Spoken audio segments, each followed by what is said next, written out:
இன்றைக்கி mushroom pepper fry பார்க்க போகிறோம். அதுக்கு நான் 2 ஸ்பூன் எண்ணெய் ஊற்றிருக்கேன். ஒரு பெரிய வெங்காயம்,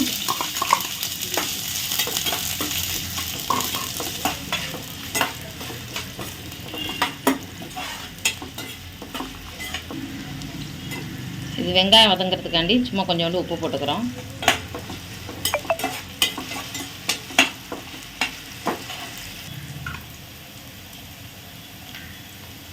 இப்போ வெங்காயம் வந்து இந்த அளவுக்கு வதங்கினா போதும். இது 1 ஸ்பூன் இஞ்சி பூண்டு பேஸ்ட் இதை எண்ணெயில் வந்து நல்லா வந்து வதக்கணும்.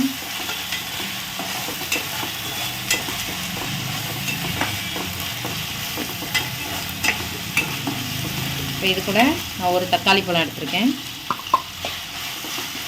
இதை நல்லா வந்து எண்ணெயில் வந்து வதக்கணும்.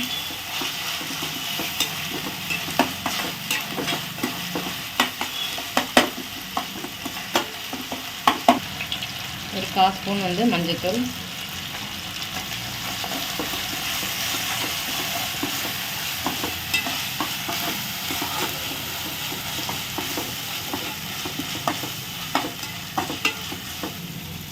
கொஞ்சம் கருவேப்பிலை போட்டுக்கணும்.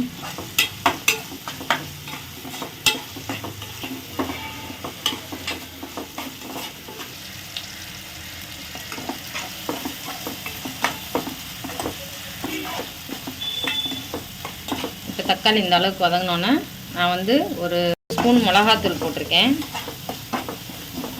இது கூட நான் சுத்தம் பண்ணி கட் பண்ணி வச்சுருக்கேன் மஷ்ரூம் வந்து இதில் சேர்த்துக்கிறேன்.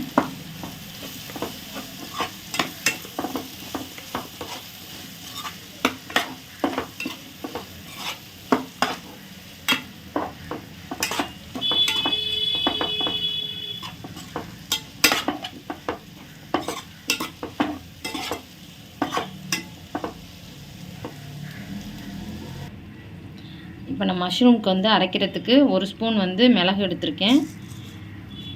ஒரு ஸ்பூன் வந்து சோம்பு எடுத்திருக்கேன். இதை வந்து பொடி பண்ணி அப்படியே நம்ம அதில் வந்து போட்டுக்கணும்.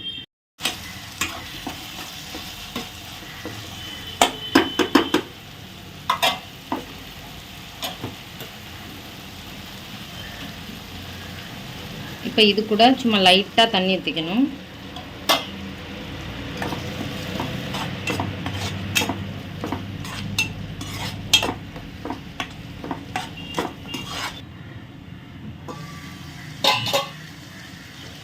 இப்போ நான் இதை அரைச்சி வச்சுருக்க மிளகு சோம்பு இதில் வந்து அப்படியே போட்டுக்கிறோம்.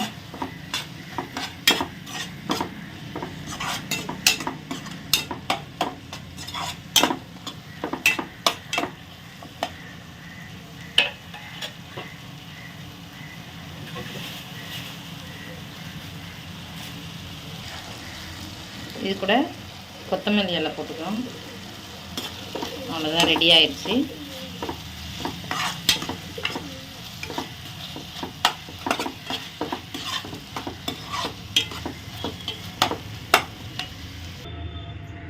மஷ்ரூம் பெப்பர் ஃப்ரை ரெடி ஆயிடுச்சு. அடுத்த டிஷ் அடுத்த வீடியோவில் பார்க்கலாம். சப்ஸ்கிரைப் பண்ணுங்கள், லைக் பண்ணுங்கள், ஷேர் பண்ணுங்கள்.